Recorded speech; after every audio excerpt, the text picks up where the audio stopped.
तो बीएमसी की 227 सीटों के लिए आज वोटिंग हो रही है और आज ये साबित हो जाएगा कि मुंबई का किंग कौन है। और इसी पर हम चर्चा कर रहे हैं। हमारे साथ हमारे संवाददाता जुड़े हैं। हमारे साथ संजय सिंह हैं, राकेश त्रिवेदी, नित्यानंद मुंबई से, और इस वक्त शिवसेना भवन से कविता भी हमारे साथ जुड़ चुकी हैं। और यहाँ स्टूडियो में हमारे साथ हैं वरिष्ठ पत्रकार सुरेश जी। सुरेश जी, बीजेपी दूसरे नंबर पर, शिवसेना पहले नंबर पर, लेकिन मेरा सवाल यूपी से जुड़ता है। मतदान वहां पर चल रहा है चौथी दौर के लिए, क्या असर पड़ेगा इन नतीजों का यूपी?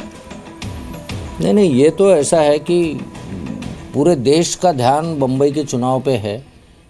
नेचुरल है कि यूपी का भी ध्यान बम्बई के चुनाव की तरफ होगा। और बम्बई ऐसा शहर है कि बम्बई एक छोटा भारत है और उसमें अगर 26% आबादी यूपी से जुड़ी हुई रहती हो तो नेचुरल है कि ये इलेक्शन का चुनाव का असर यूपी पे पड़ेगा। ये तो मैं सुबह से कई बार बोल चुका हूँ।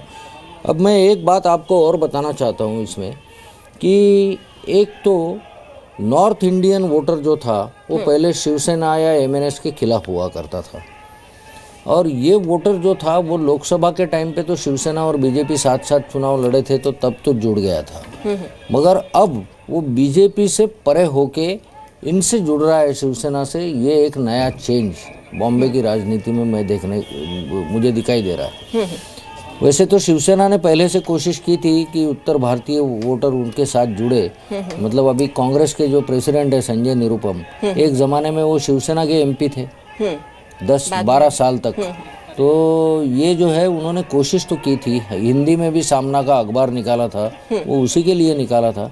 मगर ये कोशिश जो 25 साल का दौर था वो पहली बार सक्सेसफुल हो रहा है।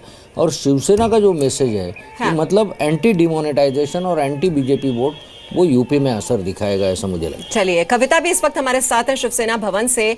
अब ये जो बात कह रहे हैं यहाँ पर सुरेश जी, कविता उसी को बात को आगे बढ़ाते हुए, मराठी अस्मिता की प्रतीक है पार्टी शिवसेना, क्या वो ये साबित कर पाई वोटर्स के बीच और इसी वजह से नंबर 1 पार्टी के रूप में उभरी है महाराष्ट्र में?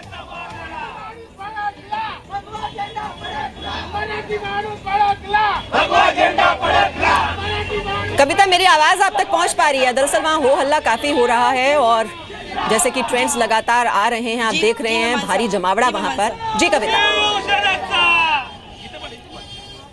जी मानसा, देखिए इस वक्त पहले शिवसेना भवन की वो तस्वीरें दिखा देते हैं। जैसे हम लगातार कह भी रहे थे कि सेना बीएमसी चुनाव तो जीत ही रही है, लेकिन दादर जो उनका गढ़ है उस पर जो जीत हासिल की है उसकी खुशी साफ तौर पर देखने मिल रही है। क्या कहना चाहेंगे? उद्धव ठाकरे की तस्वीर साथ में है, बाला साहेब ठाकरे जी की तस्वीर साथ में, और ये वो समर्थक है जो लगातार शिवसेना के नारे लगाते हुए